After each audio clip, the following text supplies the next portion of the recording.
So, good day everyone. We are the Group 6 and this is our board presentation. And our topic for today is communication for work purposes.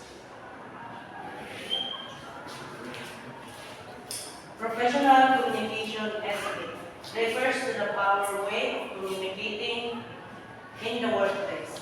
It helps maintain respect and efficiency among employees, managers, and clients. So, kaning po professional communication etiquette, ano siya, the way na i-address mo yung message na nag-maintain lang sa respect, trust, and efficiency sa imong gi-addressan sa imong message. Next. So, accountability in workplace communication. So, usali is accountability means taking responsibility for your words, actions, and message at work. So, for example, ali is kanang napay gi-promise sa not just sa words, but sa imong mga isig katao nga nakay-promise niya nga one thing tapos wala din dito ba. So sa accountability, it explains that when you say something, you're accountable of the consequences if ang usa ka promise dili mo tupad. So, ethical standards refer to communicating honesty, respectfully, and fairly. So, ethical standards means kanang mag-communicate ka nga honest, dayon naka-respeto sa imong sekretaryo, then dapat wala pantay ra dili ka manlamang. Mo na siya ang ethical standards. Then key points. First is be honest and truthful. Do not give false information or make promises you cannot keep. So be honest and truthful. Sa what pasabot ana is karang dapat honest na jud ka and dili jud ka muhatag o mga sala nga impormasyon sa imong kauban o dili ka mag-promise if dili nimo tumanon. So mao na siya ang be honest and truthful. Dapat mangin kuan na jud ka mangin totoo. Then number 2, kadua is take responsibility. Admit mistakes and clarify misunderstandings instead of blaming others. So, dapat kung makahimo kag sala, dapat imo jud na siya nga kuon, dili nimo kuan ipasangil sa uban. Dapat o nakahimo kag sala, dapat ang kunon jud na nimo, then kuan dili nimo kuan sa uban, dili nimo i-blame sa uban. Next is respect confidentiality. Do not share private or sensitive information without permission. Example ani is kaning sa imong ka-worker. Dayon na siya kuan ni mo private nga dapat kamuraduwa ang i-share niya sa imong nag-open options sa imong. So for the sake of her or his secret, dapat dapat inyo ara jud duwa dili nimo kuan sa uban ikalaptang kay dapat i-keep ra jud siya imo. Next.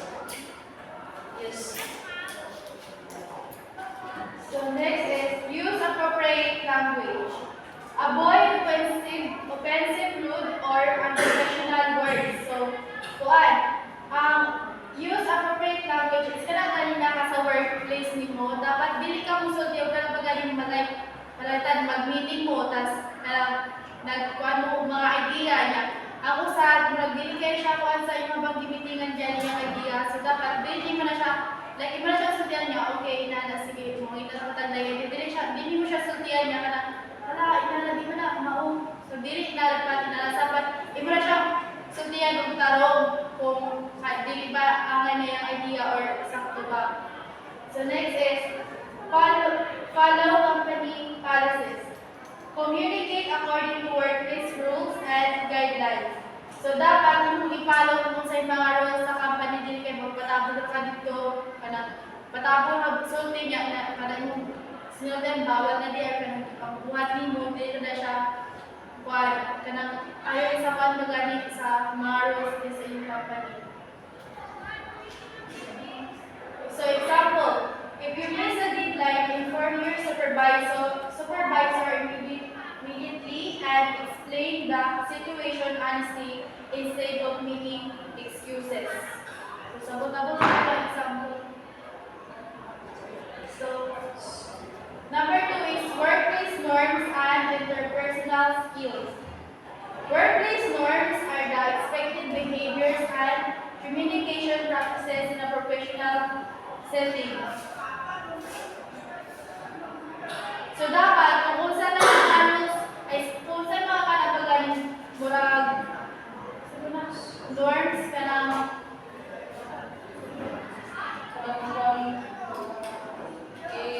magdaan na naman siya sa company. Kung sa yung like panamitan kung may mga party kila ang norms ninyo baka naman sige na niyong gibuhat so dapat i-follow ninyo na. Alright.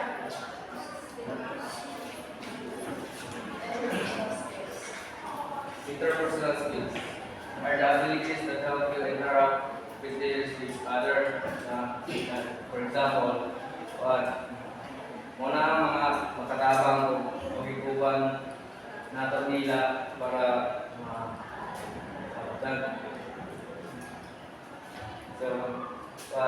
important workplace norms.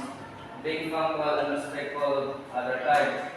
Like kanang magsabot mo sa kurasa dapat on time mga anak para matuan. Then using a professional tools, email, chat, or meetings like kanang mag-report me. Dapat taro nga pagka-explain o pag-sulti para masabtan ninyo taro. So dressing and behaving appropriately like So, always like sa ginagawa mo ang like yung mga suot.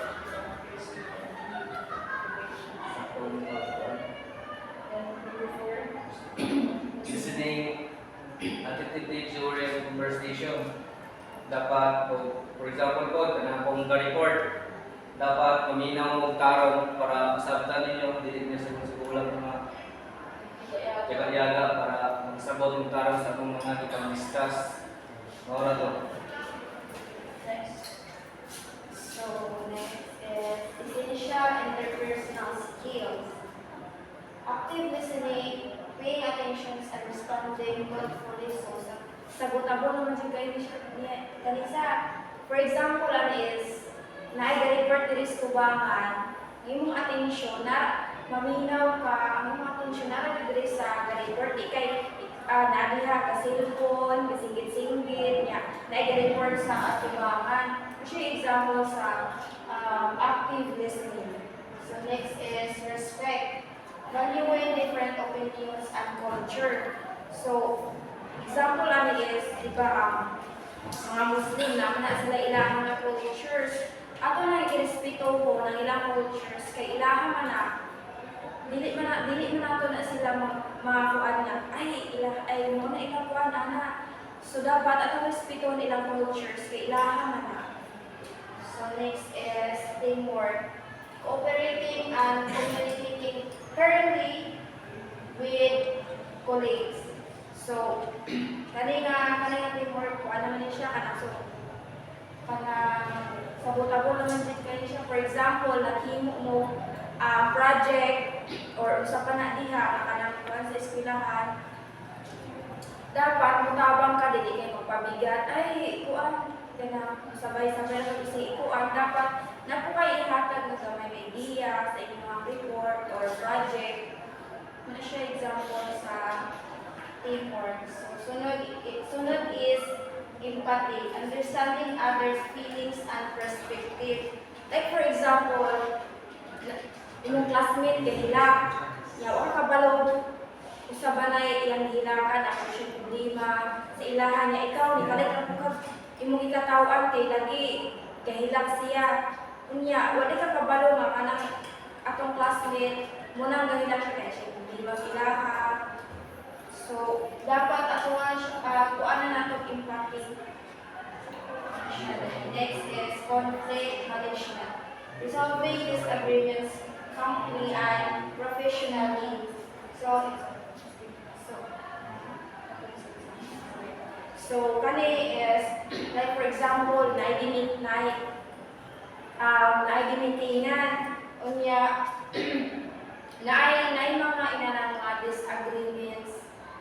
So dapat muhatag ka balikan ang ganatagwan niya. Feeling mo sayo, dili mo siya diktaan ay kuan man sayo man na. So imuhara siyang ipaagi o ganun. Kuan kana imuhara siyang ipaagi sa maayong so dili kay kuan sayo na siya dili mo diktaon ba imuhara siyang ay muha dugang kag idea sa iyang feeling mo sayo man dugang kag idea nga dugang kag idea na ma-solve ang disagreements. So, example ani is during meetings, allow others to finish speaking, acknowledge their ideas, and respond politely, even when you disagree. So, during kanang like meeting, dapat pahumanon jud nimo kuan, pahumanon nimo istorya, pahumanon pasultian ang usa ka tawo like mag-meeting din. Then pahumanon jud nimo before ka mag-add og idea para na kay respeto. Ano siya? So, again,